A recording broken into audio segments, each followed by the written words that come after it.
Good evening, everybody. I'm Anindita Garg, parenting coach and counselor. We are just about to start a very interesting parenting workshop session right now on over the topic called overparenting. So, welcome all of you. Today's session is on impact of overparenting. Is brought to you by First Cry Parenting. So, this is Anindita Garg. I'll first introduce myself in brief. I am the first woman parenting coach of Maharashtra, and I have impacted and influenced the lives of more than 50,000 people till now. I have a professional experience of more than 21 years and specialized experienced in parenting since more than 12 plus years now. And I would look forward to very interesting questions, and let's have more of interactions. Hi Nidhi, hi Soumita, hi Anu, hi Swati. Hello everybody, good to see you all there. Hi Priyanka. So it's awesome to see you all there, and we are all hearing about this new style of parenting where people are really confused whether we are not involved in this kind of parenting or not. Let's have some kind of understanding about what do we really mean by over parenting. What do we really mean by helicopter parenting? So this is a new terminology that's coming up right now. A lot of people are using this called helicopter parenting or over parenting. And what are the repercussions? What are the impacts of over parenting? So let's see. And there it's not always that we have to say that involvement is over parenting, but there are many things which we can do in many ways, right? So your questions are welcome, but we will take the question in the end, because by the time I complete my session, a lot of questions will be automatically answered. So if you stay with us, be with me till next 1 hour, it'll be exciting. That's my promise to you. It'll be very interesting and self-exploring. That's my promise to you. Stay with me, and I will be there to answer all your questions.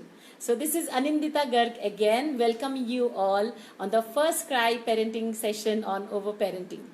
Now, does overparenting means that we should not be involved with our parents' decision? So what overparenting actually means, before that I generally share things from my life. So let me tell you a little bit about me again.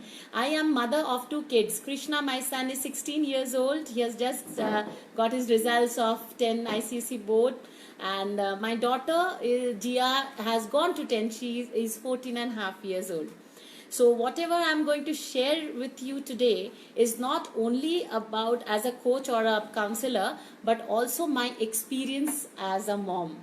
And I have to confess in the beginning itself that yes, in the beginning when I was just becoming a mom, I was also involved in a lot of overparenting unknowingly. So there is no shame of understanding what overparenting actually means, because a lot of time we don't even realize that we are getting into overparenting unknowingly. So let me start with the story of my life, that how I consider these things as overparenting.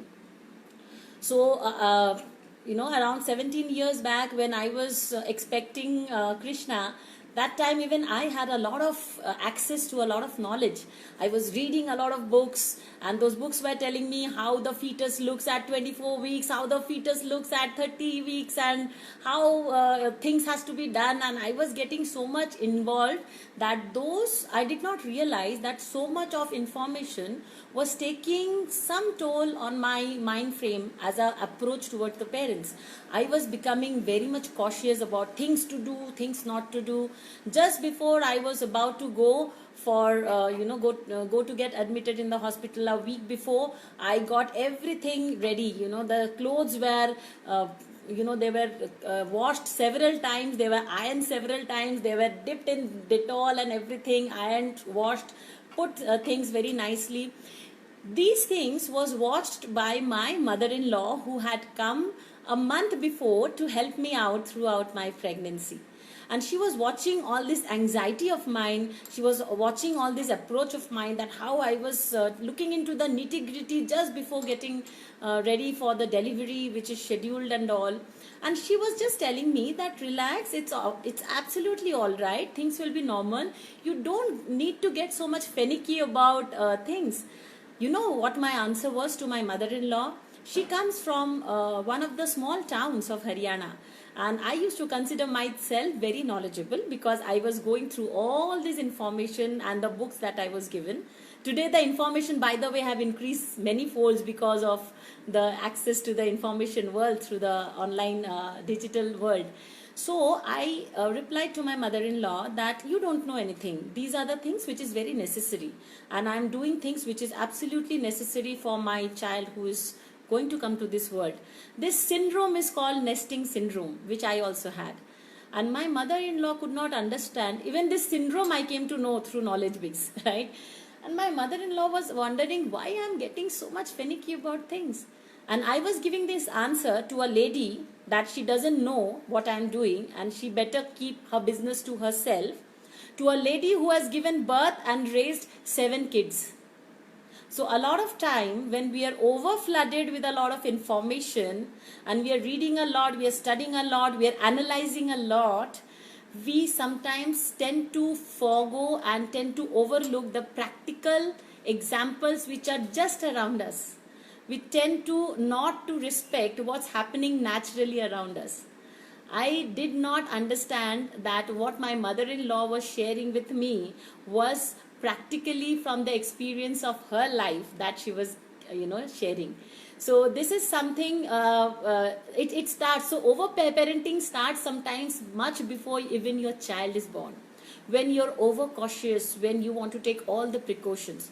So because Krishna being my first child, I did not want anything in this world to go wrong. So the moment he was born, I was again being overcautious about things, what is he's eating and drinking, why his weight is going 0.5, 5 grams or 10 grams here and there. So every time he sneezes, I have to run to the doctor. And this is all this drama and all this tamasha was going all throughout the first 6 months and all. And I would not listen to the practical experiences people wanted to give to me. And not only that, as he was growing up and he started eating solids or semi-solid food, you won't believe I bought a separate pressure cooker for my child to boil special vegetable for my child, because our pressure cooker is used to make masala food. So I did not even want the residue of the masala by any chance to go to my son's food. Can you believe to the extent we can go to be finicky in life? And that has been done by me.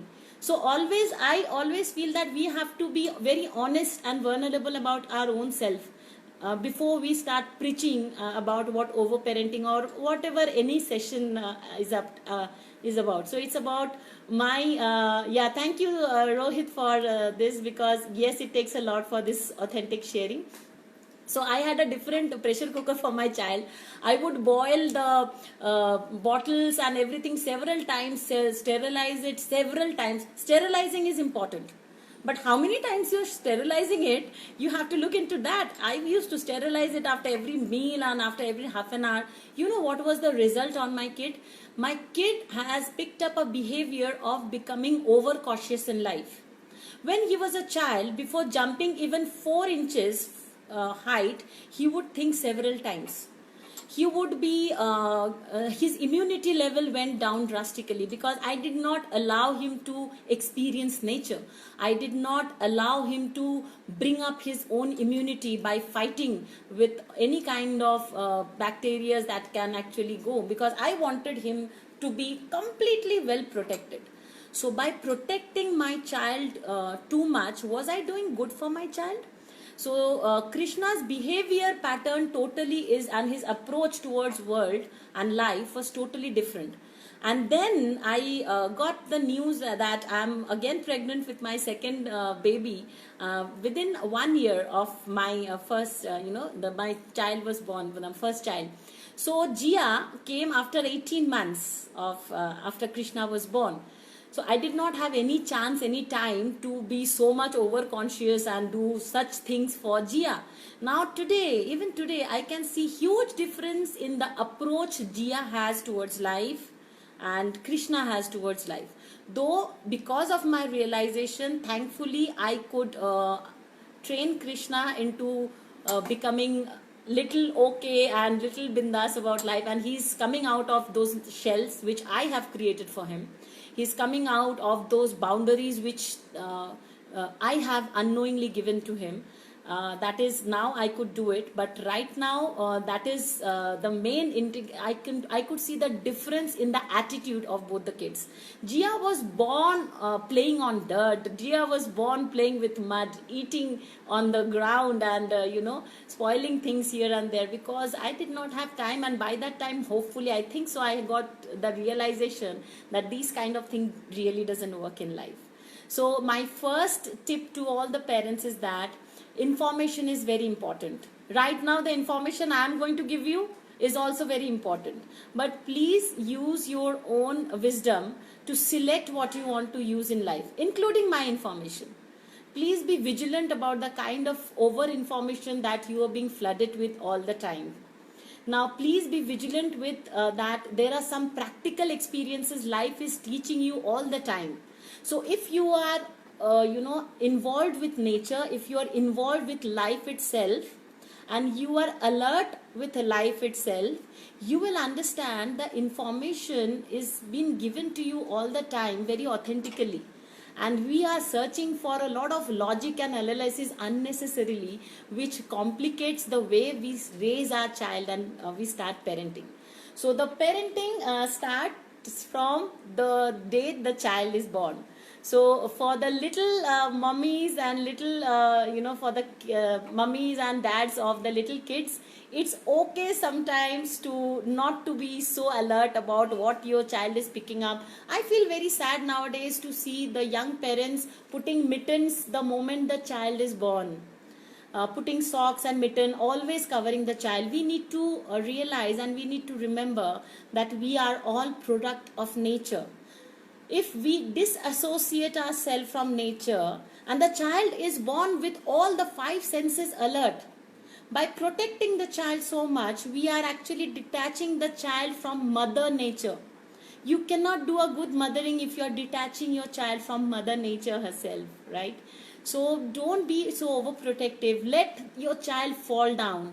Those bruises, those scratches are actually those those medals your child are earning for growing up in a stronger as a stronger human being.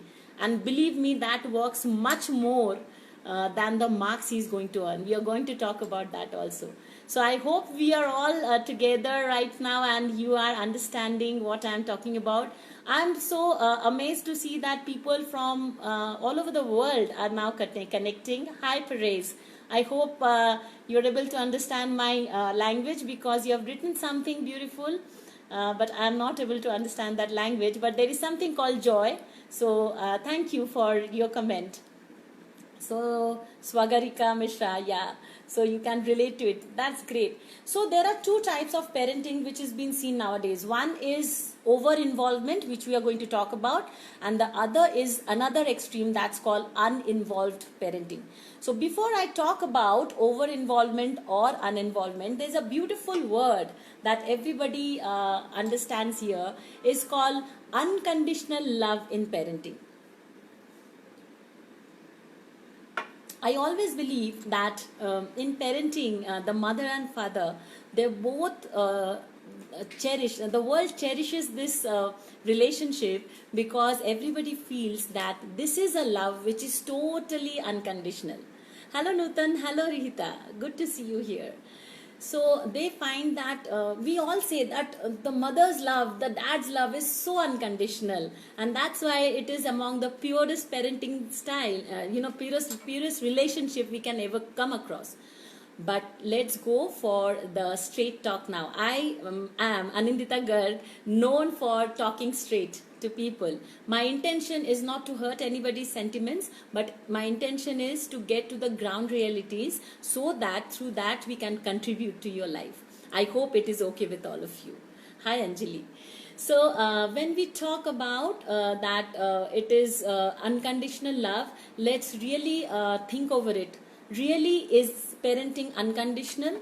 Because the kind of parenting which we are observing nowadays around us is not always unconditional.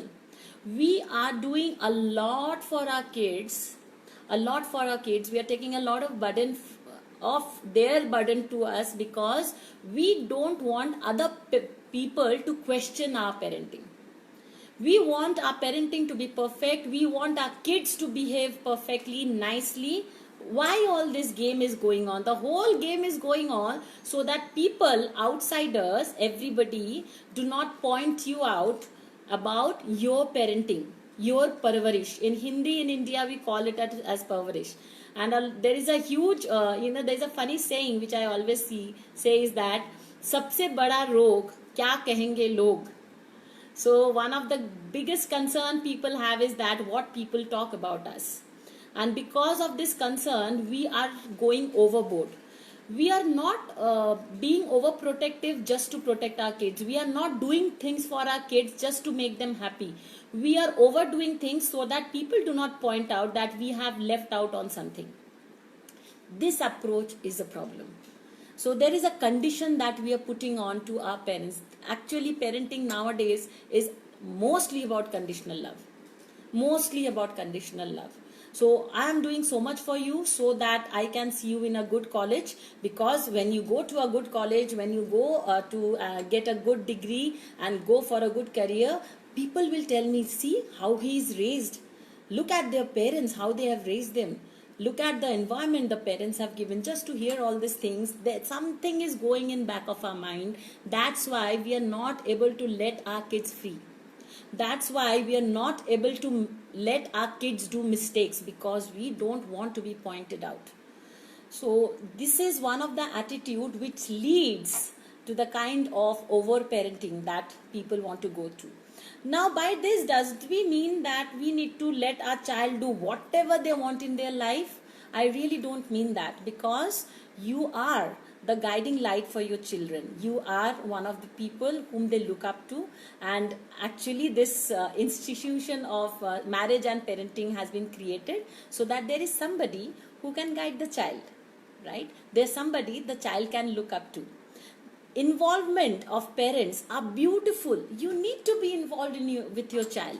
You need to understand what they're going through. You need to give your care and your love, and you need to make them feel, yes, I'm there, beta, always for you whenever you are needing me. Yes, these two pillars of my life will always be there for me. Whatever happens outside, I know these two pillars will not move. This kind of assurance your child will always have when you're involved. So involvement is beautiful. Now we need to check out where we are getting over involved with our child's decision. And sometimes we get over involved just to make our child's life easy. We want to do things for them. So in the back of mind, a lot of time it goes like, whatever we did not get in our life, I want to give it to my child. The first sentence, whenever, if you ever feel that whatever I could not get in my childhood, I want to give it to my child. This is one of the abusive statement you can make for your own parents. Please never say that. Your parents have done what they could do the best for you at their possibility and at their age and at their status. Whenever we think, even if we think like that if we have not got few things, I would make sure my child gets that. Indirectly, you're so much disrespecting and abusing your parents. Your parents do not deserve these feelings. So please don't give this energy back to them. They have done their best throughout their life so that you stand here where you are today.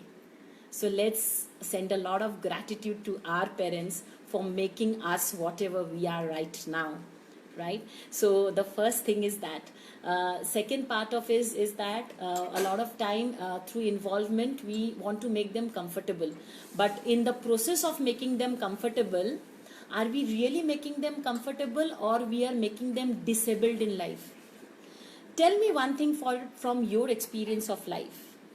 If you have started So Puneet Seema Sodhi, she starts crying quickly. Okay, I will answer to this question. This is a very interesting question, so please stay back. We will answer this, how she is actually getting things done by crying quickly, and how you can manage that by the end of this session. Remind me about this question, because this might go up, right? So please remind me about it. So I was coming back to what we want to actually give and what in turn we are giving to the kids. Just go back to your life experience. You have traveled a certain path of your life. Now let's get back to your experience of life. When did you learn the most in your life? The way you are today, the polish that you have, the way you have been sculpted today, this cutting, this polishing, this sculpting of yourself have been done in your life when you were most comfortable in your life, or have been done in your life when you were out of your comfort zone? So life happens when you are out of the comfort zone. So in the process of making my child comfortable, am I actually making them self-capable or training them about life, or we are actually taking them away from the reality of life? We are there as shock absorber, of course, so that जोर का झटका धीरे से लगे, but you cannot take away your child's pain and your child's gain altogether. The first realization is, the child that is born through me is not my property. He is born through me in this world as a separate human being to play his game of life here. It is, we are just a medium so that he could come to this life and to this world and play his own games. All we can do is do a little work of being shock absorber through our love and care, but we cannot take their pain. We cannot take their failures. We cannot take their success. They have to travel their path. Instead of trying to make their life easy, can we try to make them stronger enough so that they can take on the difficulty of the life with a stride like that? So who will be considered as more as a leader? The life which is comfortable for a child and well protected and well guarded and well kuchiku, or the child who knows how to take life on a stride? And who can know that better than today's condition, where things are not on our side, neither economically, nor monetarily, nor relationship wise, not work wise, not environmental, not health wise. This is the real situation, parents, which we are facing, which trains us and lets us know that the survivor or the winner will be that who knows how to get life head on, and how the person who says that bring it on and we are ready for that. So overparenting never allows a child to be strong and a child to be going head on. So I do a lot of trainings in corporates.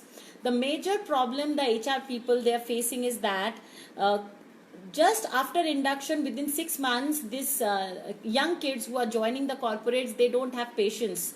They are just leaving the job, switching the job one after the other. They do not have tolerance. They do not have patience. Another thing they are expecting in corporate world is that they will be hand-holded, because they are trained like that. They have been hand-holded all the times throughout their life. So when they don't get those hand-holdings in corporate, there has a major disconnect. When they don't get the checklist of what to do and they're expected to be on their own, they're completely in mid of an ocean and they don't know how to swim through. So that's why they are completely out of place, and they want to they make this kind of statement. I have never heard this kind of statement in my whole life. I have never faced situation in my whole life. Hello, you have just joined. You are a 19-year-old boy or girl. What are you talking about your whole life? It has just started. So it's overparenting has a huge impact, in a deep lying impact throughout.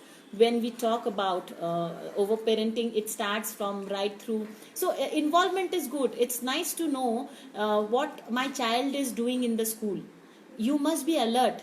You must be knowing what your child is doing in the school. So take some time out to understand who the teacher is, what are the subjects. Good to know. That's called involvement. Now let's understand what is over-involvement.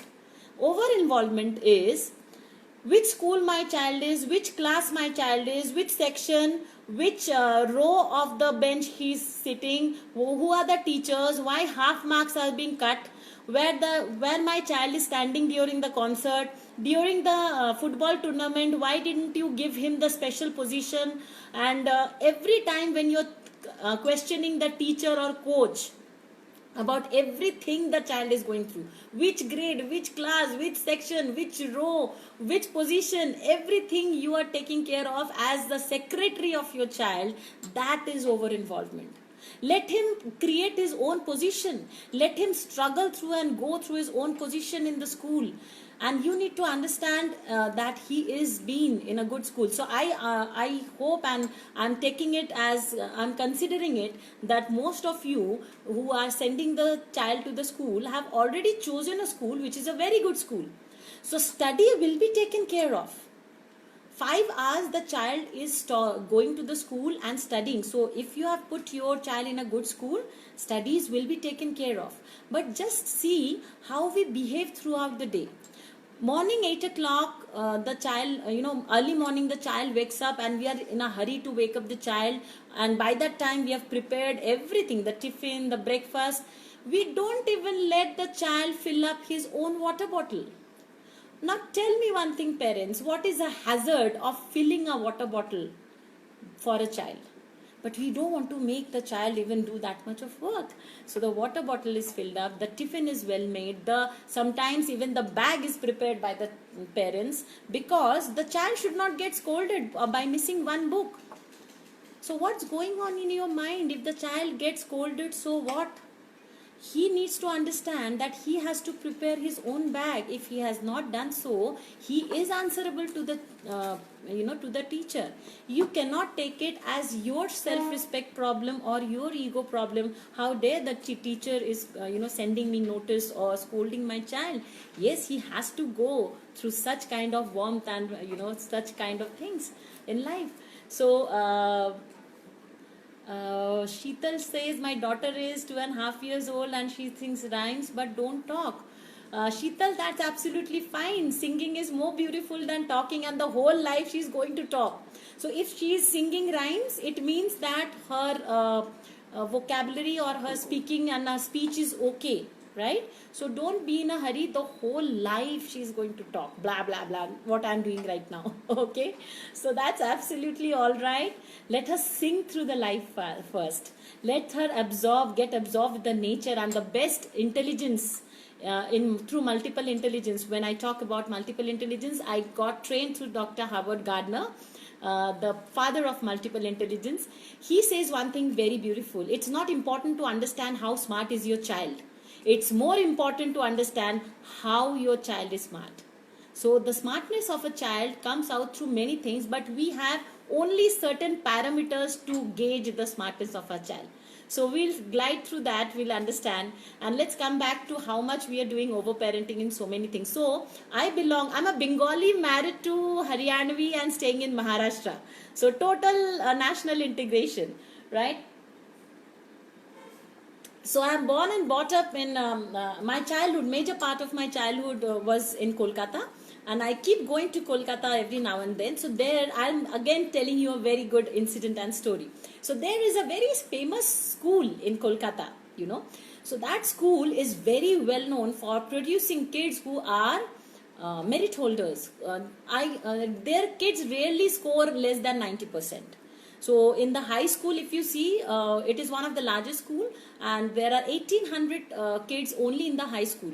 It is one of the most famous school. It is said that if your child gets admission in that school, the career path or the academic part is well done, right? So when I went and I saw that school from outside, I was astonished to see the crowd on a usual day. So I asked one of my friends, is it an exam day for this school today? Because there are so many parents just outside the school. So I was seeing moms who were just sitting around, many moms, they were making groups, they were actually enjoying having picnic and all, they were sharing their tiffin outside the school itself. So my friend informed me, no, this is one of the usual scene you will see every day outside the school. These moms of 8 and 9 standard students. They bring their kids, and their kids are high scorers, mind you. The school is doing a fantastic job. The kids are high scorers. They know each and every paragraph by heart. Not only the kids know each and every paragraph of every book by heart, even the moms or the dad, they also know each and every paragraph. So they are too much into studies. They know everything. You ask them, you just wake them up in the middle of the... I'm so sorry, there is something paused out here. Okay, so absolutely there. So these kids are fantastic with their studies. They study, they score high, but you know what is one of the major disadvantage these kids have? They do not know how to cross the road alone. Their mother takes them in the morning to the school, hand holding, makes them cross the road, gets them inside the school, waits for them outside the school. When the kid come out, the mother or the dad, they take them to the tuition. They're doing the tuition till 8 o'clock in the evening, and then they go back home, and then the whole day tiredness, again they do some homework and they go off to sleep. So they are getting ready and they're fantastic with their academics, but they have not learned a word or a lesson, a single lesson about life. What do you think will be their future in life when they come out to the real world? A lot of you are facing the corporate world, the real world. Life does not test you in the first 20 years of your life. The exams and the test that the child goes through in a school is actually only the academic exams. It's not the life's exam. The child's actual test starts after he's 20 years old. By that time, if you have too much hand-holded the child, too much overprotected the child will not be able to play the game of life. Since morning, when the child wakes up, what all he hears is that wake up early, we have to go to school. The child goes to school, spends 5 hours of his day studying, subject study. The child comes back, gets a half an hour of break, somehow finishes the lunch, goes for his tuition. Again comes back, gets a half an hour break, plays something, and then again sits down to finish his homework. His dad comes back home. The first question dad asks is that, how was your day in the school and what did you learn? Mom asks about the test paper that was been given today and what about the marks? What did he do about the classes? From morning 8 o'clock, since night 8 o'clock, 9 o'clock, the child is only hearing and talking and telling about studies, maths formula, English formula, English literature, maths formula, and what is the formula behind science. But nobody is speaking to the child about the formula of life. Do you ever get to sit with your child and talk to the child about the formula of happiness, about the formula of being totally one with life, about the formula of being involved with nature and success? So we don't talk about all these things, and we are expecting our child to excel after the child finishes the academic year. In India, we consider IQ as the total understanding of intelligence. IQ is important, but what IQ is all about is your academic performance. IQ never talks about your performance as a person when you are in a group. Can you get work done from a group? What is the level of your creativity? Can you give reflex action in the case of emergency? So all these things cannot be answered through IQ. So there is EQ, AQ, CQ, SQ. Are we putting our efforts to understand about our child's other smartness in life also? So these are the things which we forego a lot in the tendency of getting too much in their life. We are making every checklist. So nowadays, because of the pandemic, I do understand the life is not as normal.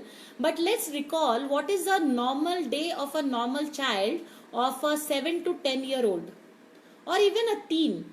The child starts his or her day starting from waking up, being busy, getting ready for the school, coming back from school, keeping the bag, taking the bag of tuition, going to the tuition, coming back, keeping the bag, taking bag of taekwondo, going to taekwondo, coming back, again going to music class or some class. Day in, day out, we are making a checklist for them how he should be living a life. We are so cautious that he should not make a mistake. We do not allow a toddler to handle a plate which is made of ceramic or porcelain, because he will break it. What will happen at the most? The you will lose a 2000 rupees set of dinner set. That's okay, to make him understand what actually is the whole thing is all about. The first thing, my request to all the parents is that right from a very tender age of 3 or 4 year old, start giving real responsibilities to your kids.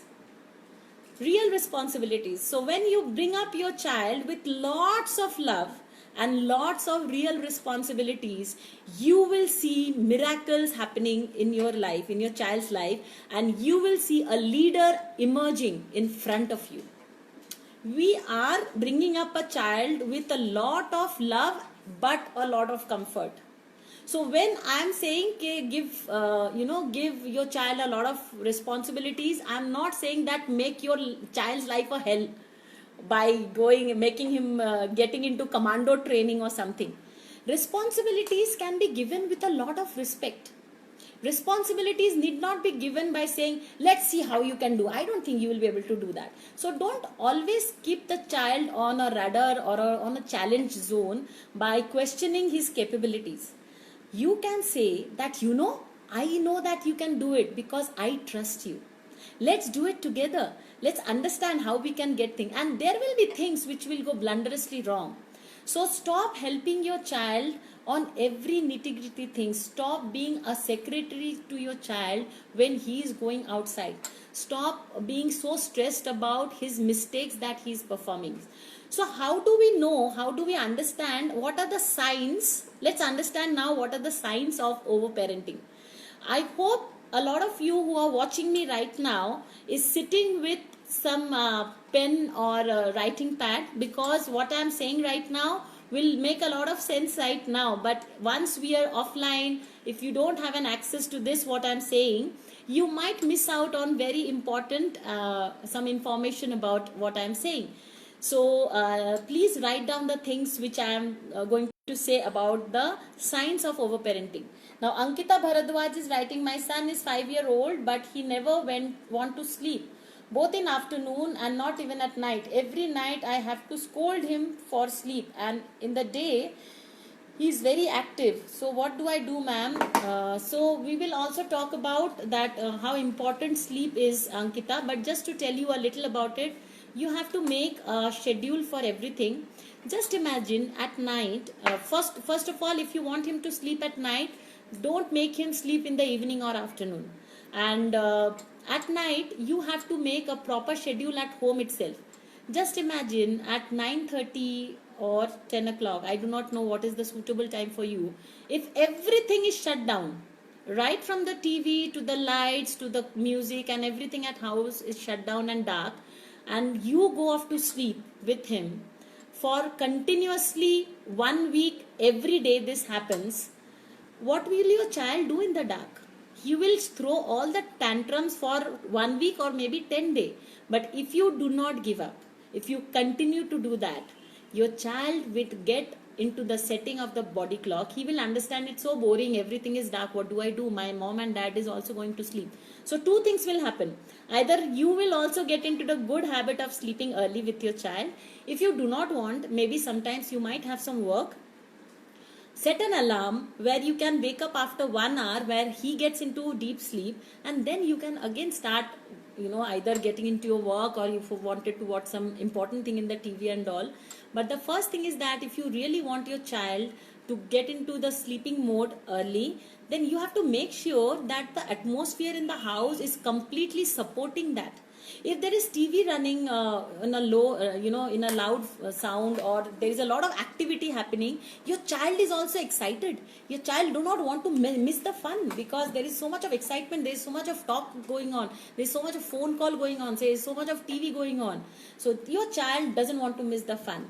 So the best way of making them do things is by doing it yourself first.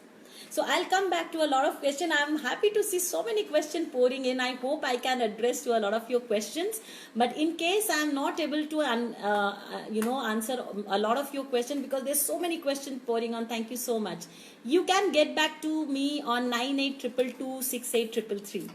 9822268333 for your questions. I would be happy to address a lot of questions that is there. We are coming with a very important parenting workshop very soon.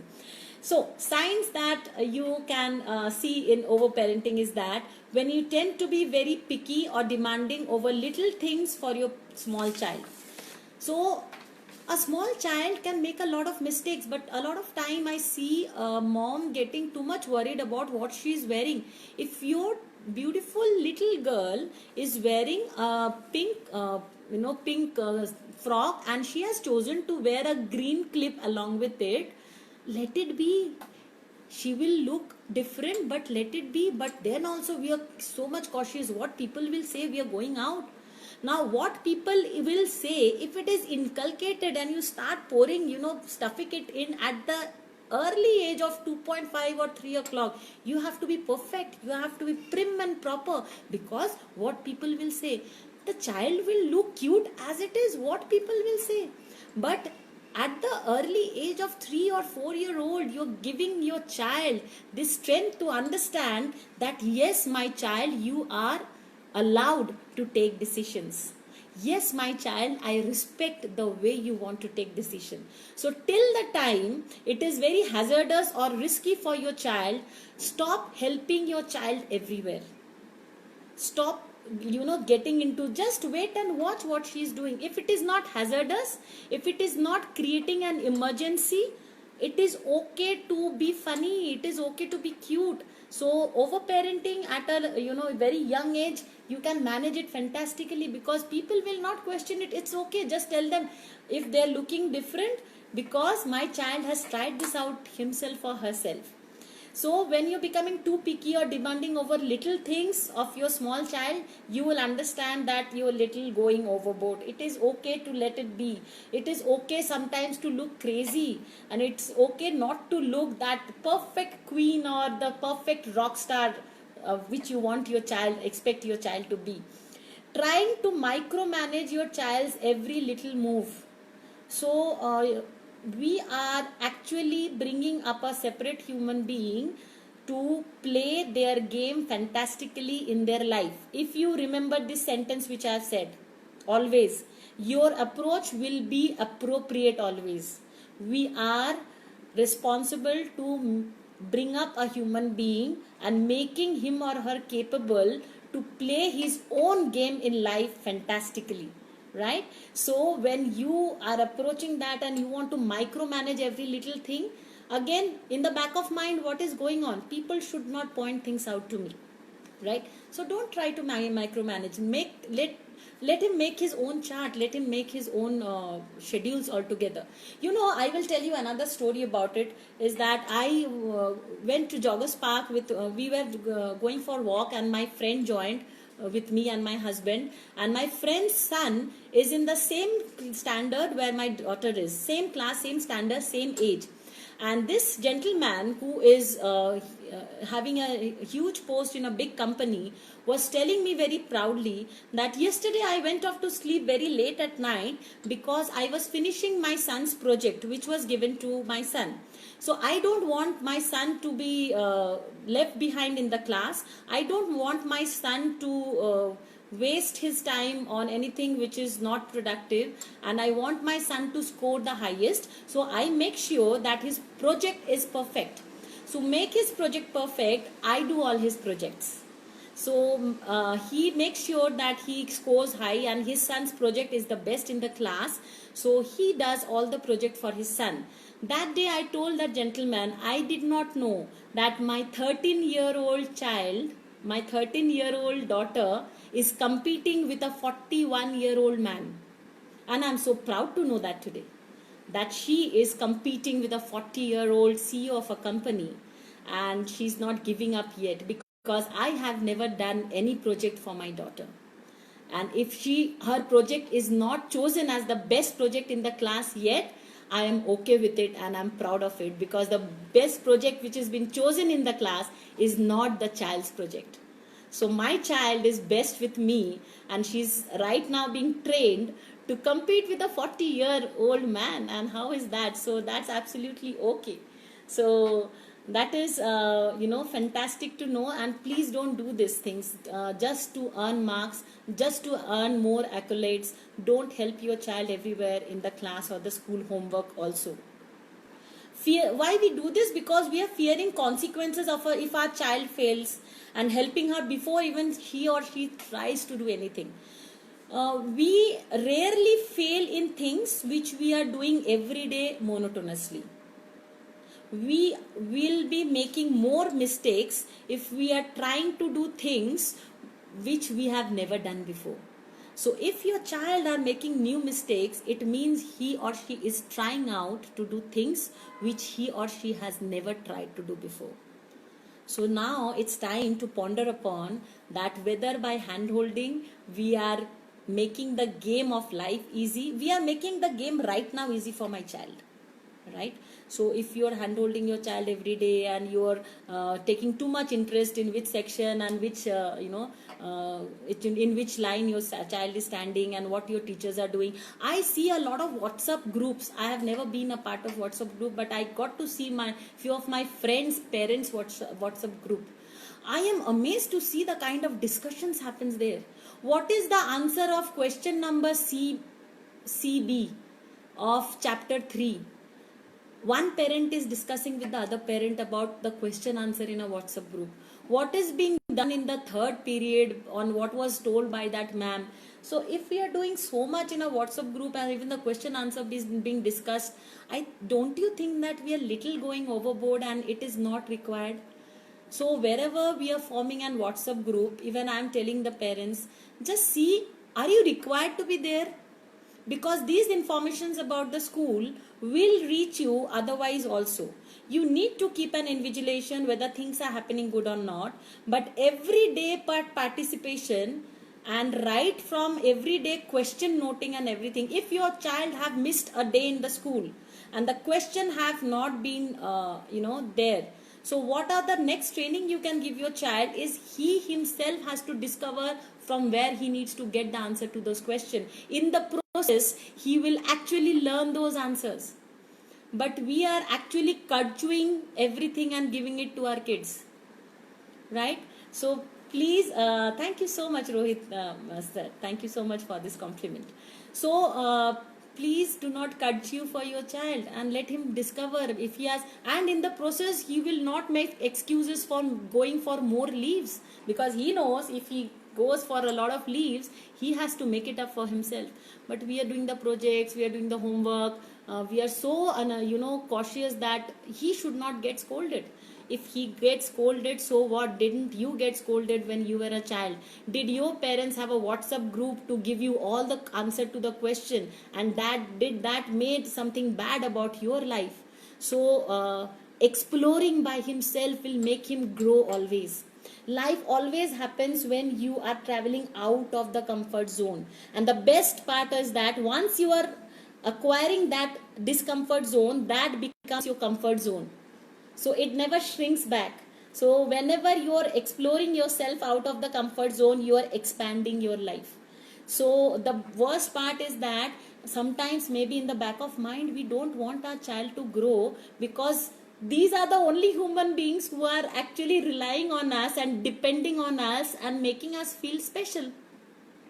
Because if they don't depend on us and if they are not asking us for help, then we are not feeling wanted in our life. Sometimes we play this game of over-parenting just to feel wanted in our life, right? So we tend to panic and we can't withstand our child's own failure and the wrong decisions made by them. We get devastated with this. Recently I saw one of my friend, the scores of the 10th was out, and one of my friend was lying about the score the child has done, just because, and the child did not score so bad, she scored around 70%, and this parent was saying that the child has scored around 86%. For what? So you are sending a message to your child that I'm ashamed of you.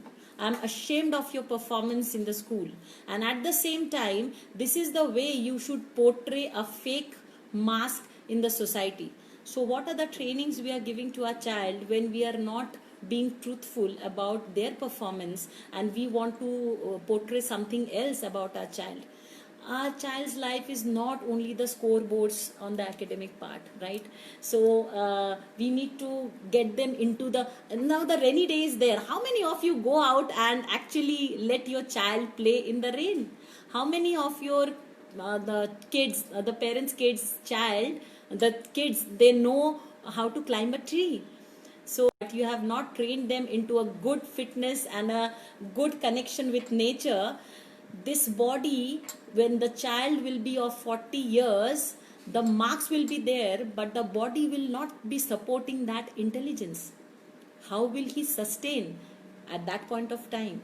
Now it's time to shift our focus to train the child more into life than training only about marks, subjects, performance. Oh, so sorry. There was some reconnection problem. I hope you're all with us, and we lost touch with few of the people. I hope they get back to me soon. So that is for today about overparenting, and the effect of overparenting at last is that the child will be brought up with low self-esteem. Our self-esteem increases when we start believing in our own capability, and we can only believe in our own capability when we try out things ourselves, when the hand holding is not done. If you really love your children, let them grow and bloom the way they are. Your child, you are actually making the, you know, the branch has to go like this, the branch has to go like this. Actually what you're doing is you are creating a bonsai tree. So let's create a wildflower, wildflower tree rather than a bonsai tree. Are you up for that? And for that, you have to let go. You have to let them be. You have to believe in your in your culture and your system of inculcation, and you have to believe that you have given the best environment. All that we can do is give an environment conducive for the child to grow, not the checklist of the child how he or she should be there. Your child needs to support constantly, even though he is capable of doing things on his own. So he needs to probe out what are the different ways he can do the same thing. And a lot of overparenting actually leads to depression, because the child doesn't believe in his own capability, and a lot of time he keeps on questioning his being, and he thinks I am not good enough. And this is the worst thing we can give to our child, when the child thinks I am not good enough at any point of life. So with a lot of confidence and with a lot of respect, if you start believing that the person standing in front of you is not only your product or your of being, he is a separate human being. He's a complete separate human being, has come to this world to play his own game. You will start talking to that child or to that person with a lot of respect. And whenever in any relationship where there is respect, you will have your own access on how to talk. The language will automatically flow in. So I always say that intentions create language. If your intention is clear that I want to create a strong human being, completely independent language, and your actions will follow. So now there is answer session. So let me see the kind of question. As parents, you have so many questions and they are very important to me. But time available right now will allow me to only handle few questions. And let's see how much I can handle the questions. I allow my 4-year child to do his own work. So you can actually start your small one to start writing the list of the grocery. I will end it by one of the small experience of mine. So I keep on doing a lot of parenting workshop. One of the parenting workshop is coming recently online. You can do it with your comfort of home. If you are interested, you can contact me. 22268. So I used to do a lot of parenting workshop where people from also come and do it. So once it so happened that I had a commitment of parenting workshop in, and it was supposed to be done in a hotel conference room, and my child, my Krishna, was 7 years old and Jia was only 5.5 years old that time. And that day only my maid did not turn up, and there was nobody at home, and it was a full day workshop, and I was already committed to that, and both me and my husband had support was needed for that kind of big workshop.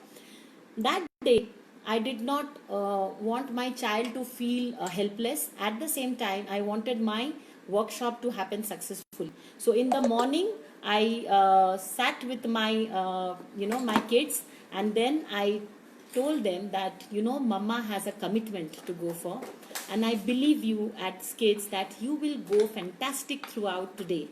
So I made sure as a mother that their food is well taken care of. So I made breakfast, lunch and snacks and kept it on the dining table completely, nicely done and separated.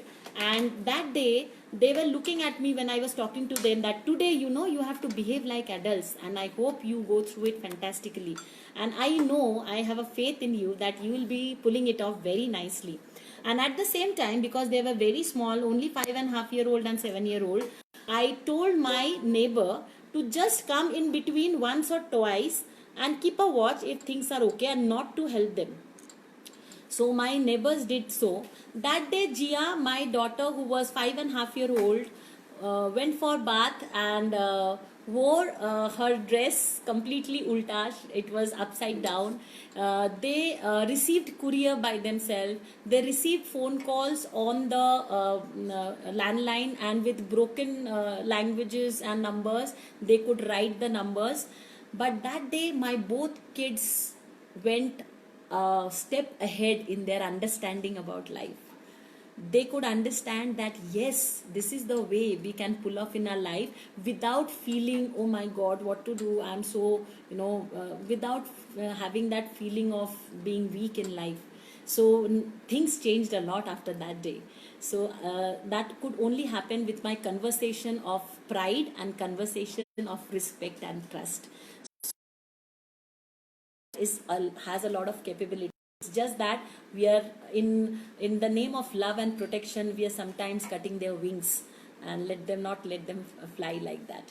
So okay, now let me handle a few questions. Ma'am, my child, this is Nidhi saying, ma'am, my child doesn't involved in anything like books, toys, home activity. He's only interested in throwing things, and he's 2.1 year old. How can I use this energy and get his mobile? He needs mobile all the time. So Nidhi, I have a different session on something called gadget from addiction to power. So gadget addiction is one of the major concerns that the parents are facing. So I will need to take a full session for that. First thing what we need to understand in brief is that let's not give the whole blame to gadget as an addiction, right? So technology is not a problem. We want to select any career option for a child where there is no technology involved, right? So this is a world of technology. They are going to get brought up within this circumstances where technology is everywhere. What is actually a problem is human compulsiveness. And I always say that for short term benefit, a lot of parents are ready to do long term damage. So what is the easiest way to feed a 2-year-old or 2.5-year-old child? Give a mobile in his hand or put the TV channel, cartoon on, and the child is astonished and looking at the mobile or TV like with his mouth open like this, and tuck tuck tuck, you're finished with feeding him and your work is done. So we keep on doing that, the first thing. And I always say this also, that a child is a great imitator. Give them something great to imitate. So if we are too much attached with our own gadgets, and a lot of time our eyes are not, we are not able to take our eyes from our gadget, they are watching us and they feel it is something very cool to do. I have gone to a restaurant a few months back when the lockdown was not there at all. So I was seeing there was a family who had come with their friends, and there was a 3.5-year-old little beautiful girl, and this girl did not even ask for the mobile, and the mom, the first thing she did was that she has given the mobile to the child so that the child does not disturb them during the dinner. So these are the short term benefits we want to acquire, and in that process we are doing some long term damage. So there is a process of disciplining your child without getting upset. So we will want to answer more questions related to your confusion about overparenting, which is the topic today. And if you have any other question other than that, as I said, there are two options. Either you can get back to me, or we can do some other session on First Cry if given a chance again. And if you want to get back to me, my name is Anindita Garg and I have a YouTube channel, or you can give it give me a call on 9822268333, 98222 So we will get back to you and we will answer. We are having a workshop coming up online anytime. So is it okay to make a 5-year-old independent dressing and bathing? Rupa is asking. Of course it is okay. So I will share with you, my mom had to handle a joint family with a there were a lot of people when I was a child. So there was no chance for my mom to take care of what we are eating and how we are eating. So she took out a very interesting way of making us independent as small kids to eat. So what she would do is that she will put a paper, a big paper on the ground, and she will put the plate, the thali on that, and she will put rice little much more than what I am supposed to eat. So rice and the vegetable and rice will be mixed together, and she will put in front of us, and she will just go. So we will play with the rice, we will throw something, but we will take some time, but we will eat the rest. And it will be a little wastage in the beginning, but in the process we started eating on our own very fast, because we saw that we don't have any chance. So another thing is that you have to let your child to get hungry. Please don't feed your child according to your time you have decided. You need to wait for your child to get hungry. Only then the child actually starts loving the food you are serving, or looking forward to the time where he or she is eating the food. We used to have you ever seen the poor kids on the street? They are also 3-4 year old, but look at the type of involvement they have with food. Have you ever seen a street child throwing tantrums over the food they are getting? Because they know what hunger is all about. Here the problem is that we go by time schedule. At 2 o'clock we have to feed banana, at 3:15 we have to give milk, at 4:35 we are already ready with some palak ka soup. So that is one of the problem, that the child is not interested at all, because he is overfed or he is too much exposed to the availability of food. So if you really want them to understand what food is all about, you have to make them understand what hunger is all about. And believe me, nothing happens to your child if your child stays hungry and he understands and respects food. So if a street child who is of the to sit properly and eat, why can't we do that at home? How to sit properly and eat? So Swagarika says we need another session, ma'am. Yes, we do need that, and please demand from that, and we from First Cry will try to do that. So how to train potty for an autistic kids? First thing, Swati, you have to have a lot of patience for an autistic child, and if you have an aquarium, the child can relate to fish. An autistic child, we have seen, they can relate to fish very fast, because the silence that a fish has and the flow that a fish has, they can match with themselves, and that settles them down. So you have to be patient enough, and they have this portable potty seats to which you can put in front of those aquarium, and they can be calmed down, and with that you can train. So music, fish, all these things support an autistic child a lot. So that's very much important. How to independent, they're eating, toilet training. Okay, what are the other questions? We have got lots of questions. Hi ma'am, you are so nice. You need to small suggestion from my son is 3-year-old, and if it does not he is might if it is not the pandemic situation, he might start to go to school, but it's not for that. I'm little sad. Can you give some suggestion for starting his academics, like from where I have to start? Okay, your child is 3 years old, and this is a question from Anis. Anis, I would suggest you, this is the best time to inculcate our culture, our tradition, and our humanitarian things to our kids. Academics will happen, academics will be taken care of, but just watch and see, at God's grace, what you have got, what is the blessing of pandemic. We used to wait for these kind of situation where we can actually inculcate behavior, we can actually inculcate a lot of tradition and a lot of good habits in our kids. So right now, this is the best bonding you can have with your kid, and let them get into a proper training of life rather than academics. Believe me, the moment things get normal, the schools will gear up, they will understand. A 3-year-old, it's they have a lot of time for all these things. Best time right now is inculcating parenting, is inculcating your child into those core behavior which will make your child a strong human being. So let's utilize this time not for academics but for shaping him up for life. So how about that idea, Anis? Rather than thinking about academics, that will be taken care of, right? Mansi Garg asking my daughter 3+ year answers back. My daughter is asking. My daughter is 3+ year old, and she answers back. So Mansi, a child does what a child sees. A child will never do what is told to the child. A child only will do what he or she keeps on seeing and watching. So recording hota hai, a lot of recording happens. Answer back loudly, or sometimes we tend to answer somebody when we are in a kitchen and somebody is asking question, he is in a drawing room, we easily tend to answer by being loud, because we don't want to travel and go and talk to that person. But what your child watched is that we can answer by being loud.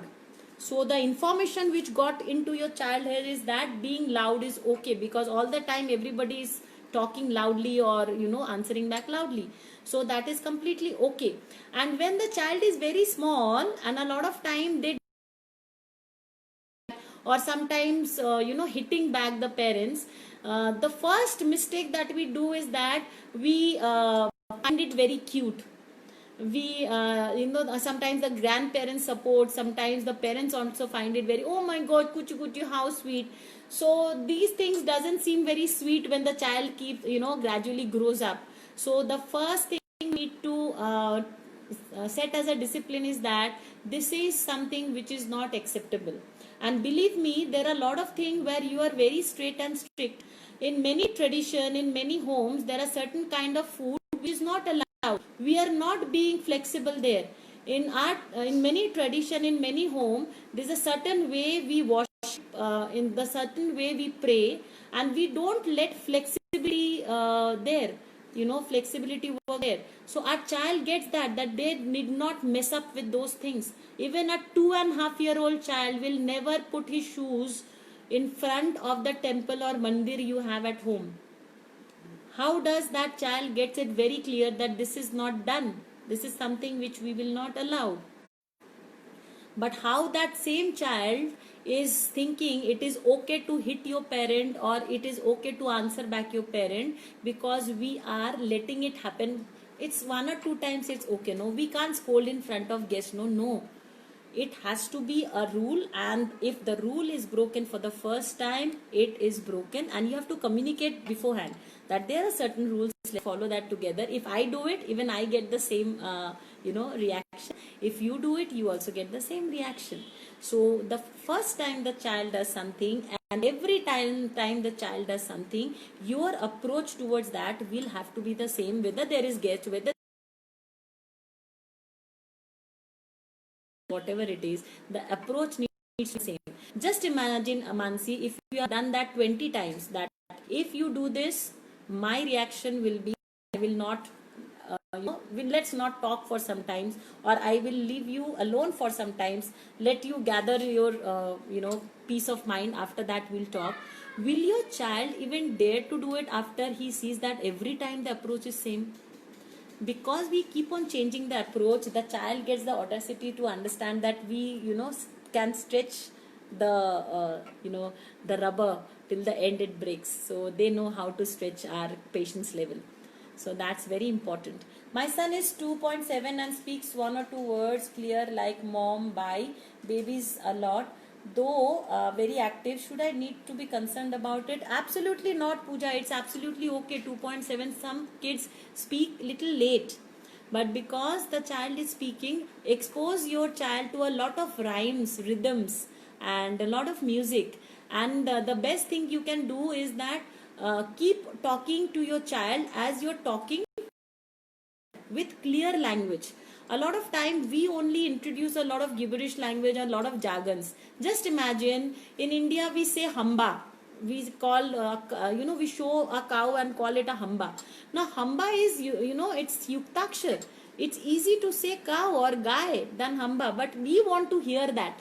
So we put on garbage in and we want the garbage out, and after that we only say mammam. Like mammam and pani, you can, if the child can say mammam, the child can say pani also, but we want to hear those childish words.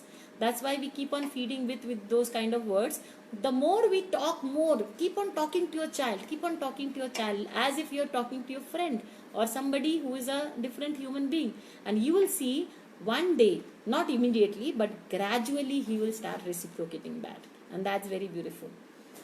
But thanks for your suggestion, ma'am. I will take care. That's Meena Garg, Mansi Garg. Okay, great. So the closing line. Yeah. My family doesn't support the rule thing. Okay, so Mansi, please get back to me, get in touch with me. So that's absolutely fantastic, and there were so many people who have attended today's session. My daughter is 6 months. At which month I can make her sit on child spot or potty? I can use walker for her. So walker after 7 and 8 months is okay, Shweta, and it differs from child to child. Actually, there is no specific time. You will only start gauging when she's starting picking up the balance. The only thing I keep on telling every parent is that the whole life your child is going to walk and your child is going to talk. So please don't be in a hurry. Have you seen popcorns? Right? When we put popcorn in a pressure cooker, though we are putting the popcorn at the same time, they pop out at different point of time. Likewise, every child has their own body clock or body timing to walk, talk, and come mostly when you see other kids doing it faster. So throughout our life, we are going to sit, we are going to talk, and we are going to walk. So let them enjoy it. And if there is any kind of abnormality, you will understand that. So please don't be any. Please don't be in a hurry to get into that. So a great opportunity on 7th July, Friday, for you to be with me on detailing of parenting, right from gadget addiction or from tantrums the kids they throw, how to discipline your child without getting upset, and how to make your child score high without getting into the stress of scoring high. So there are many interesting topics which we could not take in within this situation. We are going to do it on 17th, which is coming Friday, Saturday and Sunday. So if you are interested, please get back to me on 9822268333. And that's all for today. Ma'am, please tell me, my son is stammering. How do I teach him to speak? So Nupur, how did you find me as a speaker? I hope you found me as a speaker good and I could communicate well. So I want an answer from Nupur Atre. Then you will get an answer back from me. Right? So Navanita Debnath. Navnita Devnath. My boy is 6-year-old, but he don't want to write. Very slow writing. So Navnita, there is a finger kinesthetic we need to understand. A lot of time the finger kinesthetic can be low, and that a lot of time do not support. So make him do a lot of work which strengthens the finger kinesthetic, right? So on like working with the clay or making doughs or water tapping, so never hit a problem directly. So whenever we are going to gym, we first take weight of 5 kgs and then gradually bring up our muscle to go to 10 kgs. We do not hit the muscle directly. Likewise, let's sharpen his finger kinesthetic more. So Nutan Pandey has said, so beautiful man. I was waiting for your answer, Nutan Pandey. Thank you so much. You know why I asked you this question? Because as a child, I used to stammer a lot. It used to take me till 5 or 6 years old. It used to take me few seconds to tell my own name, because as it is, my dad has given me a long name. Though it is a beautiful name, I'm proud of it, but it's a long name, Anindita. So either people will laugh at me or they will pity me. So I had two choices in life. My mother used to hear these these tips from my neighbors that, oh, poor child, I don't know whether she'll be ever getting married or not. At that point of time, a girl getting married is the major issue to be addressed. So I had two choice, and my mother brought me up with this freedom of choice, that either you pity yourself or you start working on your weakness so much that it does not remain a weakness ever. So today the profession I'm into is about talking. If you listen to me carefully, you will still find me getting stopped a little bit in between. But when I have stopped becoming ashamed of my shortcomings, it did not remain my shortcomings ever. And my mom was never ashamed of it either. So stop giving a lot of emphasis on the stammering part. Instead of that, start communicating and conversation, a lot of conversation. Keep conversation, and don't be too much serious or show that you are getting affected when he's stopping. Stopping it is just okay. Keep on conversation, being in conversation. Believe me, he will come out of it very beautifully. And even if he doesn't, so what? Even if he doesn't, so what? Right? So he will be you will be finding a lot of beautiful other intelligence in him. Sada हमने ऐब देखा हुनर को ना देखा. Explore different phases of your child, different dimension of your child. So when you emphasize on the good and the best part of his behavior, this part does not get highlighted at his huge weakness, right? And when it is not highlighted as a very concerned part, he starts handling it with respect. So that's most important, right? So thank you, Anis, for your comment, and Shweta. Shweta, my number is 9822268333. 9822268333. 9822268333. So you can get back to me on that.